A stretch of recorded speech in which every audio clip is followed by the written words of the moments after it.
बात 2019 की है। हमें काम दिया गया था लाल किले में आज़ादी के दीवाने नाम से एक म्यूज़ियम बनाने की, जिसमें फ्रीडम फाइटर्स को दर्शाया जाना था। एक गैलरी बननी थी जिसमें जर्नलिस्ट्स की बात होनी थी। जब उसकी रिसर्च का मुद्दा आया तो कुछ नाम सामने आए। एक नाम किसी ने सुझाया, पीर मोहम्मद मुनीस। ये नाम तो हमने भी नहीं सुना था। आखिर पीर मोहम्मद मुनीस हैं कौन? पीर मोहम्मद मुनीस की जब बात हुई तो हमने कुछ दस्तावेज़ पलटे और हमें लगा कि हम इनका नाम क्यों नहीं जानते। ये अलग बात कि बाद में उस म्यूज़ियम में अगर आप आज भी जाएंगे तो आपको वहाँ पर गैलरी में पीर मोहम्मद मुनीस नज़र आएंगे, गणेश शंकर विद्यार्थी के साथ नज़र आएंगे। क्यों साथ नज़र आएंगे? क्योंकि गणेश शंकर विद्यार्थी के प्रताप नाम के अखबार में लिखा करते थे। लेकिन बात सिर्फ यहाँ पर ख़त्म नहीं होती है। आपको पता होगा महात्मा गांधी का नाम किसने नहीं सुना?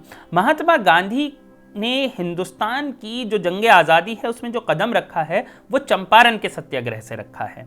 ये हम सबको पता है। अब अंग्रेज़ी रिपोर्ट्स के पास जाइए। अंग्रेज़ी रिपोर्ट्स में उस ज़माने के जो इंटेलिजेंस रिपोर्ट थी उसमें साफ लिखा गया है कि गांधी को चंपारण लाने में जो सबसे अहम रोल जिन लोगों का है उसमें सबसे अहम आदमी, सबसे इंपॉर्टेंट आदमी पीर मोहम्मद है। मुनीस उनका पेन नेम होता था।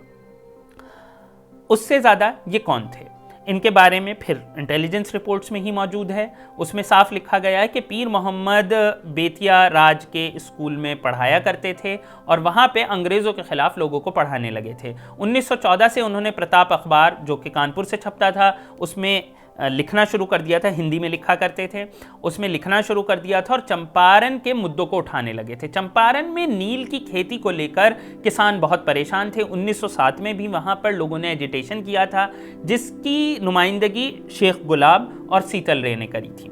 इस बार यहाँ पर 1914 के आसपास जब ये लिख रहे थे तो इन्हें, जाहिर सी बात है, अंग्रेज़ों ने इन्हें नौकरी से निकलवा दिया। 1915 में ये नौकरी से निकल गए, लेकिन इन्होंने लिखना नहीं छोड़ा और इन्होंने राजकुमार शुक्ल के साथ मिलकर एक तरीके से कैंपेन शुरू करी कि हिंदुस्तान के बाकी हिस्सों में पता चले कि चंपारण में हो क्या रहा है। और इसी के साथ इन लोगों ने कांटेक्ट किया। गांधी जी हिंदुस्तान 1915 में आए। उसके बाद इन्होंने गांधी जी को कांटेक्ट किया।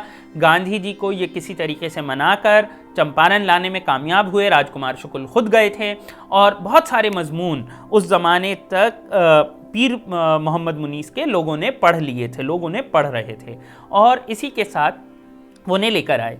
पीर मोहम्मद मुनीस का जो रोल है वो इतना ज़्यादा है क्योंकि वो जब गांधी जी वहाँ आए तो उनकी जो एक कमेटी बनी उसका भी ये पार्ट थे कि अंग्रेज़ी रिपोर्ट में इनके नाम के बारे में लिखा गया है कि ये आदमी बदमाश है।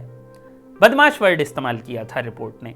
और उससे भी ज़्यादा मज़ेदार चीज़ ये है कि अंग्रेज़ इन्हें ख़तरनाक क्यों मानते थे? क्योंकि ज़्यादातर किसान थे अनपढ़ और ये पढ़े लिखे थे और बाकी जो लोग शहरों में रह रहे थे, जो पढ़े लिखे लोग थे, जैसे राजेंद्र प्रसाद जिनका के खुद की जो एक तरीके से डेब्यू है वो सियासत में चंपारण सत्याग्रह से हुआ, तो ये सब लोग पढ़े लिखे थे।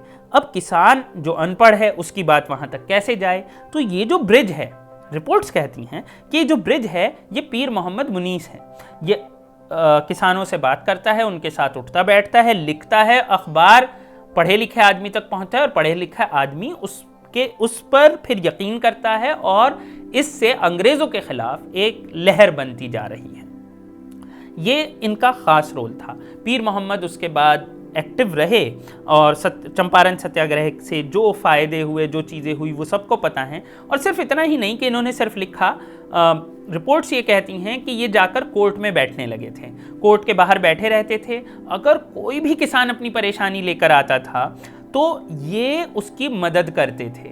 मतलब नौकरी तो छूट चुकी थी तो ये उसकी मदद किया करते थे। जाहिर सी बात है पैसा नहीं कमाया, बाद में भी इनके पास बहुत पैसा नहीं रहा।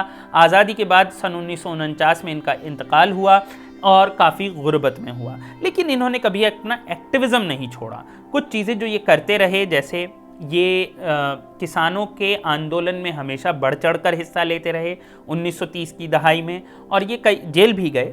उसके अलावा इन्होंने हिंदी को लेकर बहुत कैंपेन करी ये वो ज़माना था जबकि हिंदी को लेकर काफ़ी कैंपेन होती थी, तो इन्होंने हिंदी साहित्य सम्मेलन और ऐसी कई जगह पर सदारत भी करी, बिहार साहित्य सम्मेलन वगैरह की। और इन्होंने हिंदी को किस तरीके से एक हिंदुस्तानी भाषा के तौर पर उसमें पढ़ाई लिखाई हो, इसकी कैंपेन भी करी। हाँ, इनका एक नज़रिया ये था कि हिंदुस्तान को आम हिंदुस्तानी समझ सके ऐसी लिखने की भाषा में इस्तेमाल किया जाए, मतलब वैसी ज़बान ना इस्तेमाल की जाए जो लोगों की समझ में अलग आती है और लिखने में अलग होती है।